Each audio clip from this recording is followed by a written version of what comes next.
بسم اللہ الرحمن الرحیم. آج سے سورہ یونس شروع کر رہے ہیں. سب سے پہلے سورہ یونس کا مختصر سا تعارف. مقام نزول. حضرت عبداللہ بن عباس رضی اللہ عنہ فرماتے ہیں سورہ یونس مکی ہے، البتہ اس کی 3 آیتیں فَإِن كُنتَ فِي شَكٍّ سے لے کر لا يُؤْمِنُونَ تک مدینہ منورہ میں نازل ہوئیں. یونس نام رکھنے کی وجہ.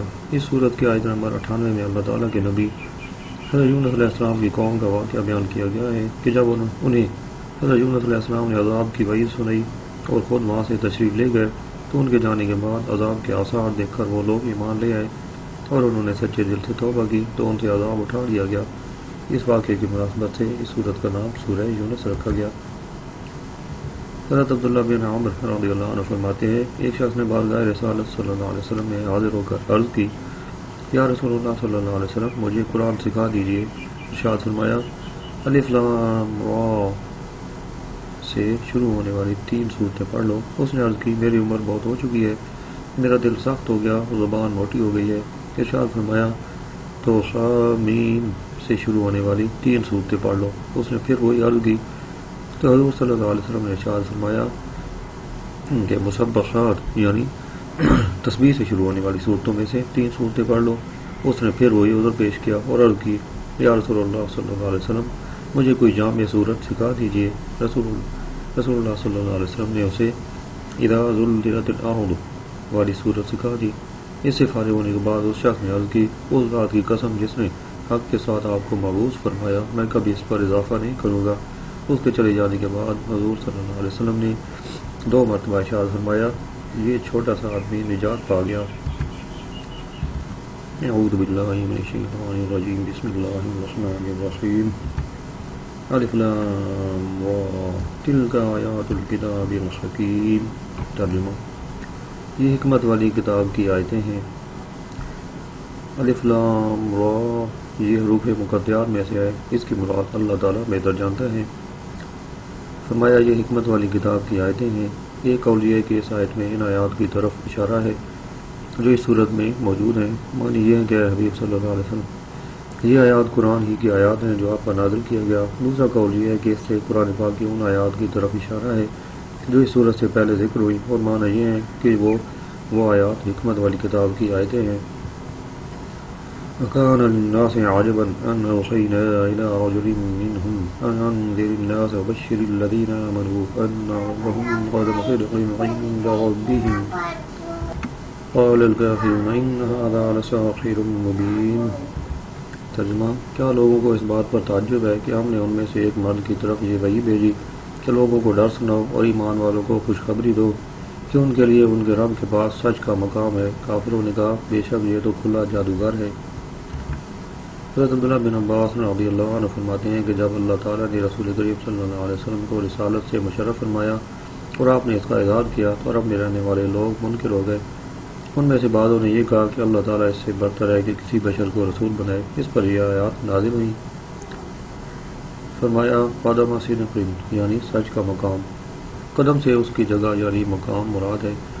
اور مفسرین نے قدم صدق کے معنی بیان فرمائے ہیں بہترین مقام، جنت میں بلند مرتبہ، نیک اعمال کا اجر اور نبی کریم صلی اللہ علیہ وسلم کی شفاعت. گویا کہ فرمایا گیا کہ مومنین کے لیے اللہ کی بارگاہ میں بہترین مقام ہے، یا جنت میں بلند مرتبہ ہے، یا دنیا میں نیک اعمال کی توفیق ہے، یا آخرت میں نیکی کا اجر ہے، یا سرکار دو عالم صلی اللہ علیہ وسلم کی شفاعت ہے. قال الکافرون کافروں نے کہا کفار نے پہلے تو بشر کا رسول ہونا قابل تعجب اور انکار قرار دیا اور پھر جب حضور نبی کریم صلی اللہ علیہ وسلم کے معجزات دیکھے اور یقین ہوا کہ یہ بشر کی قدرت سے بالاتر ہیں تو آپ صلی اللہ علیہ وسلم کو ساحر بتایا. ان کا یہ دعویٰ تو کذب و باطل ہے مگر اس میں بھی حضور اکرم صلی اللہ علیہ وسلم کے کمال اور اپنے عز کا اعتراف پایا جاتا ہے. ان ربکم اللہ الذی خلق السماوات والارض فی 6 ایام ثم استوى علی العرش یدبر الامر ما من شفیع الا من بعد اذنہ ذلکم اللہ ربکم فاعبدوہ افلا تذکرون. ترجمہ بے شک تمہارا رب اللہ ہے جس نے آسمان اور زمین 6 دن میں بنائے، پھر عرش پر استوا فرمایا جیسا اس کی شان کے لائق ہے، وہ کام کی تدبیر فرماتا ہے کہ اس کی اجازت کے بعد ہی کوئی سفارشی ہو سکتا ہے۔ یہ اللہ تمہارا رب ہے تو تم اس کی عبادت کرو، تو کیا تم سمجھتے نہیں؟ اس سے پہلی آیت میں اللہ تعالیٰ نے وہی بعثت اور رسالت پر کفار کے تعجب کو بیان فرمایا۔ اس آیت میں ان کے اس تعجب کو اس طرح ظاہر فرمایا کہ ساری مخلوق کو پیدا فرمانے والی ذات کا ان کی طرف ایک رسول بھیجنا کہ جو انہیں نیک اعمال پر ثواب کی بشارت دے اور برے اعمال پر عذاب سے ڈرائے کوئی بعید نہیں ہے، کیونکہ اس جہاں کو پیدا کرنے والا ایک ہے، وہ ہر چیز پر قادر اور اس کے احکام نافذ ہیں۔ اس کی دلیل یہ ہے کہ اس نے آسمانوں اور زمینوں کو پیدا کیا اور وہی اس کائنات کے نظام کو چلا رہا ہے، نیز وہی ثواب اور عذاب دینے والا ہے، کیونکہ اس دنیا کی زندگی کے بعد سب نے اسی کی طرف لوٹ کر جانا ہے، اس لیے تمام مخلوق کو اسی کی عبادت کرنی چاہیے۔ فرمایا اس کی اجازت کے بغیر ہی کوئی سفارشی ہو سکتا ہے۔ اس میں بت پرستوں کے اس قول کا رد ہے کہ بت ان کی شفاعت کریں گے۔ انہیں بتایا گیا کہ شفاعت اجازت یافتگان کے سوا کوئی نہیں کرے گا، اور اجازت یافتہ صرف اس کے مقبول بندی ہوں گے۔ قیامت کے دن انبیاء کرام، اولیاء اور صالحین اور دیگر جنتی شفاعت فرمائیں گے، اور ان شفاعت کرنے والوں کے سردار اور آقا و مولا حضور صلی اللہ علیہ وسلم ہوں گے۔ چنانچہ حضرت ابی بن کعب رضی اللہ عنہ سے روایت ہے، رسول کریم صلی اللہ علیہ وسلم نے ارشاد فرمایا، میں قیامت کے دن انبیاء کرام کا امام، خطیب اور شفیع ہوں گا، اور اس پر مجھے فخر نہیں۔ حضرت ابو درداء رضی اللہ عنہ سے روایت ہے، حضور صلی اللہ علیہ وسلم نے ارشاد فرمایا، شہید کی شفاعت اس کے 70 قریبی رشتہ داروں کے بارے میں مقبول ہوگی۔ حضرت انس بن مالک رضی اللہ عنہ سے روایت ہے، حضور صلی اللہ علیہ وسلم نے ارشاد فرمایا، قیامت کے دن لوگ صف باندھے ہوں گے، اس وقت ایک جہنمی ایک جنتی کے پاس سے گزرے گا تو اس سے کہے گا، کیا آپ کو یاد ہے کہ آپ نے ایک دن مجھ سے پانی پینے کو مانگا تو میں نے آپ کو پانی پلایا تھا؟ اتنی سی بات پر وہ جنتی اس جہنمی کی شفاعت کرے گا۔ ایک جہنمی دوسری جنتی کے پاس سے گزرے گا تو کہے گا، آپ کو یاد نہیں کہ ایک دن میں نے آپ کو وضو کرنے کے لیے پانی دیا تھا؟ اتنے پر ہی وہ اس کا شفیع ہو جائے گا۔ ایک کہے گا، آپ کو یاد نہیں فلاں دن آپ نے مجھے فلاں کام کے لیے بھیجا تھا تو میں چلا گیا تھا؟ اس قدر پر یہ اس کی شفاعت کرے گا۔ حضرت انس بن مالک رضی اللہ عنہ سے روایت ہے، حضور صلی اللہ علیہ وسلم نے ارشاد فرمایا، ایک جنتی شخص جھانک کر جہنمیوں کی طرف دیکھے گا تو ایک جہنمی اس سے کہے گا، آپ مجھے نہیں جانتے؟ وہ کہے گا، اللہ میں تو تجھے نہیں پہچانتا، تم پر افسوس ہے، تو کون ہے؟ وہ کہے گا، میں وہ ہوں کہ آپ ایک دن میری طرف سے ہو کر گزرے اور مجھ سے پانی مانگا اور میں نے پلا دیا تھا، اس کے صلہ میں اپنے رب کے حضور میری شفاعت کیجیے۔ وہ جنتی اللہ کے ظاہروں میں اس کے حضور حاضر ہو کر یہ حال بیان کر کے عرض کرے گا، اے میرے رب، تو اس کے حق میں میری شفاعت قبول فرما، تو اللہ تعالیٰ اس کے حق میں اس کی شفاعت قبول فرمائے گا۔ اللہ تعالیٰ ہمیں اپنے مقبول بندوں کی شفاعت سے حصہ عطا فرمائے، آمین۔ الیہ مرجعکم جمیعا وعد اللہ حقا انہ یبدأ الخلق ثم یعیدہ لیجزی الذین آمنوا وعملوا الصالحات بالقسط والذین کفروا لهم شراب من حمیم وعذاب علیم بما كانوا یکفرون۔ ترجمہ: اسی کی طرف تم سب کو لوٹنا ہے، یہ اللہ کا سچا وعدہ ہے، بے شک وہ پہلی بار بھی پیدا کرتا ہے، پھر فنا کرنے کے بعد دوبارہ بنائے گا، تاکہ ایمان لانے والوں اور اچھے عمل کرنے والوں کو انصاف کے ساتھ بدلہ دے، اور کافروں کے لیے ان کے کفر کی وجہ سے شدید گرم پانی کا مشروب اور دردناک عذاب ہے۔ اس آیت میں حشر و نشر، معاد یعنی لوٹنے کی جگہ کا بیان اور منکرین کا رد ہے، اور اس پر نہایت لطیف پیرایا میں دلیل قائم فرمائی گئی ہے کہ وہ پہلی بار زندگی دیتا ہے اور اعضاء مرکبہ کو پیدا کرتا اور ترکیب دیتا ہے، تو موت کے ساتھ اعضاء کے منتشر ہو جانے کے بعد ان کو دوبارہ ترکیب دینا، اور بنے ہوئے انسان کو فنا ہو جانے کے بعد پھر دوبارہ بنا دینا، اور وہی جان جو اس بدن سے تعلق رکھتی تھی اس کو اس بدن کی درستی کے بعد پھر اسی بدن سے متعلق کر دینا، اس کی قدرت سے کیا بعید ہے۔ اور اس دوبارہ پیدا کرنے کا مقصود جزائے اعمال یعنی فرما بردار کو ثواب اور گناہ گار کو عذاب دینا ہے، بالقسط یعنی انصاف کے ساتھ۔ اس سے مراد یہ ہے کہ نیکوں کے ثواب میں کمی نہ کی جائے گی، یا اس سے مراد یہ ہے کہ نیکوں نے دنیا میں انصاف کیا کہ جن باتوں کا انہیں حکم دیا گیا ان پر عمل کیا، اور جن سے روکا گیا اس سے باز رہے۔ یہ عربی ترکیب کے اعتبار سے فرق ہے۔ فرمایا اب کافروں کے لیے شدید گرم پانی کا مشروب ہے۔ اس آیت میں جہنم کے اندر جہنم کے اندر کفار کے جس مشروب کا بیان ہوا اس کی کیفیت ملاحظہ ہو۔ سرد حضرت ابو ہریرہ رضی اللہ عنہ سے روایت ہے، حضور صلی اللہ علیہ وسلم نے ارشاد فرمایا، شدید گرم پانی ان جہنمیوں کے سر پر ڈالا جائے گا تو وہ سرایت کرتے ہوئے ان کے پیٹ تک پہنچ جائے گا، اور جو کچھ پیٹ میں ہوگا اسے کاٹ کر قدموں سے نکل جائے گا، اور یہی سحر یعنی گل جانا ہے، ان کے ساتھ بار بار اسی طرح کیا جائے گا۔ استغفر اللہ۔ والذی جعل الشمس ضیاء والقمر نورا وقدره منازل لتعلموا عدد السنین والحساب ما خلق الله ذلك إلا بالحق يفصل الآیات لقوم يعلمون۔ ترجمہ، وہی ہے جس نے سورج کو روشنی اور چاند کو نور بنایا اور چاند کے لیے منزلیں مقرر کر دیں تاکہ تم سالوں کی گنتی اور حساب جان لو۔ اللہ نے یہ سب حق کے ساتھ پیدا فرمایا، وہ علم والوں کے لیے تفصیل سے نشانیاں بیان کرتا ہے۔ ضیاء سے مراد ذاتی روشنی اور نور سے مراد دوسرے سے حاصل کی روشنی ہے۔ جب اس روشنی کا تعلق سورج سے ہو تو اسے ضیاء اور چاند سے ہو تو اسے نور کہتے ہیں۔ چاند کی 28 منزلیں ہیں اور یہ 12 برجوں میں تقسیم ہے۔ ہر برج کے لیے 2 اور 1/3 منزلیں ہیں۔ چاند ہر رات ایک منزل میں رہتا ہے، اور مہینہ 30 دن کا ہو تو 2 راتیں ورنہ 1 رات چھپتا ہے۔ ان منزلوں کو مقرر کرنے میں حکمت یہ ہے تاکہ تم سالوں کی گنتی اور مہینوں، دنوں اور ساعتوں کا حساب جان لو۔ اللہ نے یہ سارا نظام عبث اور بیکار نہیں بنایا بلکہ حق کے ساتھ پیدا فرمایا ہے تاکہ اس سے اس کی قدرت اور اس کی وحدانیت کے دلائل ظاہر ہوں، اور اللہ تعالیٰ علم والوں کے لیے تفصیل سے نشانیاں بیان کرتا ہے تاکہ وہ ان میں غور کر کے نفع اٹھائیں۔ اس سے معلوم ہوا کہ علم ریاضی، علم ماہیت، علم فلکیات وغیرہ بڑے مفید علم ہیں کہ ان سے اللہ تعالیٰ کی قدرت معلوم ہوتی ہے، نیت کے ساتھ ان کا سیکھنا بھی ثواب کا کام ہے۔ ان فی اختلاف اللیل والنہار وما خلق اللہ فی السماوات والارض لآیات لقوم یتقون۔ ترجمہ، بے شک رات اور دن کی تبدیلی میں اور جو کچھ اللہ نے آسمانوں اور زمین میں پیدا کیا ان میں ڈرنے والوں کے لیے نشانیاں ہیں۔ اس سے پہلی آیات میں اللہ تعالیٰ نے اپنی ربوبیت اور وحدانیت پر زمین و آسمان کی تخلیق، سورج اور چاند کے احوال سے دلائل قائم فرمائے، اور اس آیت میں دن اور رات کے اختلاف سے حاصل ہونے والے فوائد سے وحدانیت پر دلیل قائم فرمائی۔ آیت کا خلاصہ یہ ہے کہ بے شک دن اور رات کے آنے جانے، کم اور زیادہ ہونے میں جو کچھ اللہ تعالیٰ نے آسمانوں میں پیدا فرمایا جیسے فرشتے، سورج، چاند، ستارے وغیرہ، اور جو کچھ زمین میں پیدا فرمایا جیسے حیوان، پہاڑ، دریا، نہریں اور درخت وغیرہ، ان سب میں اللہ تعالیٰ سے ڈرنے والوں کے لیے اللہ کی قدرت اور وحدانیت پر نشانیاں موجود ہیں۔ ان چیزوں کا نشانیاں ہونا بالکل واضح ہے کہ یہ سب اللہ کی تخلیق اور قدرت کی دلیلیں ہیں کہ وہ کتنی عظیم قدرت اور عظمت والا ہے جس نے ان سب چیزوں کو وجود بخشا۔ آیت کے آخر میں فرمایا کہ متقین کے لیے ان چیزوں میں نشانیاں ہیں، چونکہ ان چیزوں میں غور کر کے ایمان اور عرفان صرف خوف خدا رکھنے والوں کو میسر ہوتا ہے۔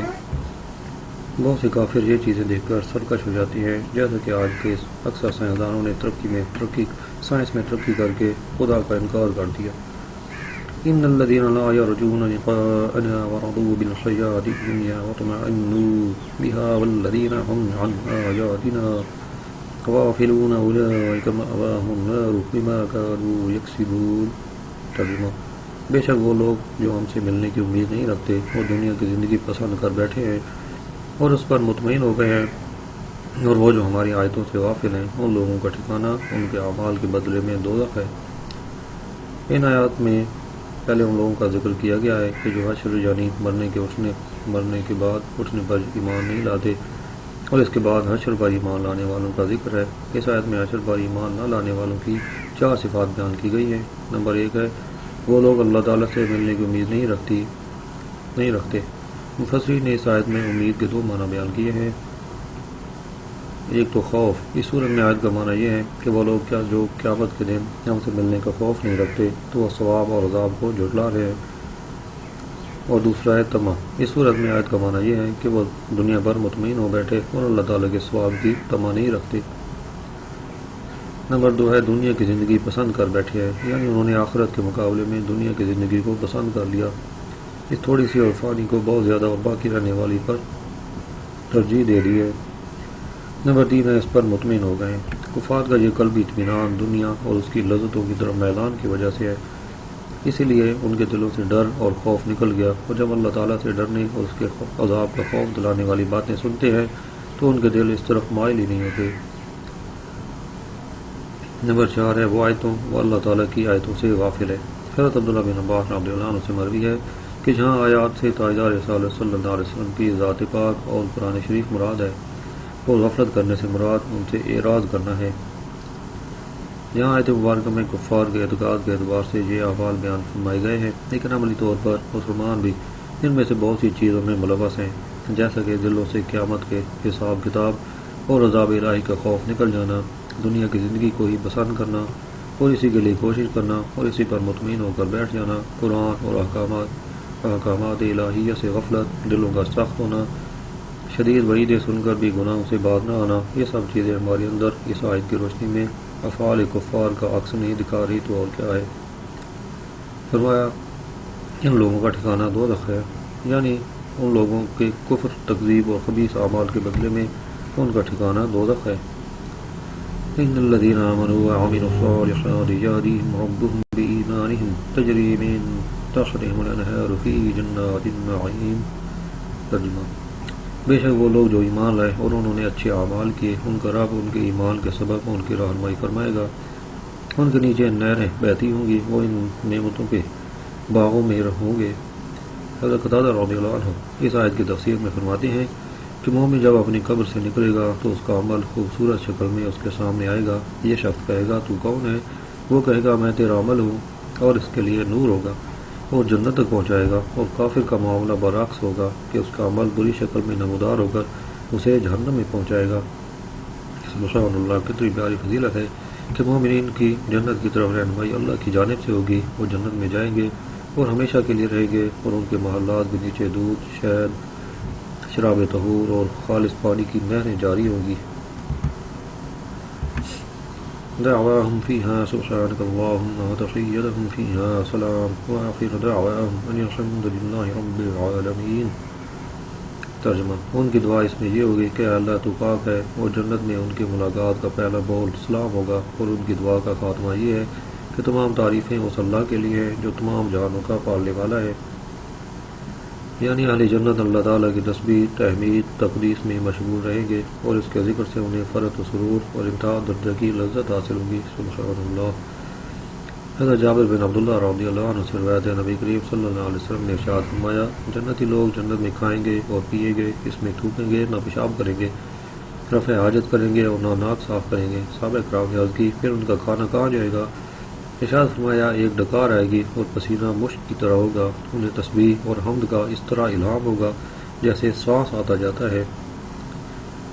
فرمایا، اور جنت میں ان کی ملاقات کا پہلا بول سلام ہوگا، یعنی اہل جنت آپس میں ایک دوسرے کی تحیت یعنی تعظیم و تقریب سلام سے کریں گے، یا ملائکہ انہیں بطور تحیت سلام عرض کریں گے، یا ملائکہ رب کی طرف سے ان کے پاس سلام لائیں گے۔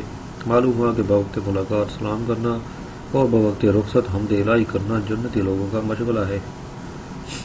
فرمایا، ان کی دعا کا خاتمہ یہ ہے، اس کا معنی یہ ہے کہ ان کے کلام کی ابتدا اللہ کی تعظیم اور تنزیہ سے ہوگی، اور کلام کا اختتام اس کی حمد و ثنا پر ہوگا، اور اس کے دوران جو چاہیں گے آپس میں کلام کریں گے۔ اس سے معلوم ہوا کہ حمد الہی جنت میں بھی ہوگی۔ حمد کی فضیلت کے بارے میں حضرت انس بن مالک رضی اللہ عنہ سے روایت ہے، حضور صلی اللہ علیہ وسلم نے ارشاد فرمایا، جب اللہ تعالیٰ اپنے بندے پر کوئی نعمت نازل فرماتا ہے اور وہ نعمت ملنے پر الحمدللہ کہتا ہے تو یہ حمد اللہ کے نزدیک اس دی گئی نعمت سے زیادہ افضل ہے۔ حضرت عبادہ بن صامت رضی اللہ عنہ سے روایت ہے، رسول کریم صلی اللہ علیہ وسلم نے ارشاد فرمایا کہ جو کوئی رات کو اٹھے اور یہ کہے، لا الہ الا اللہ وحدہ لا شریک لہ، لہ الملک ولہ الحمد وہو علی کل شیء قدیر، الحمدللہ وسبحان اللہ ولا الہ الا اللہ واللہ اکبر ولا حول ولا قوۃ الا باللہ، پھر کہے اللہم اغفر لی، یا کوئی اور دعا کرے تو قبول کی جائے گی، اور اگر وضو کرے اور نماز پڑھے تو اس کی نماز قبول کی جائے گی۔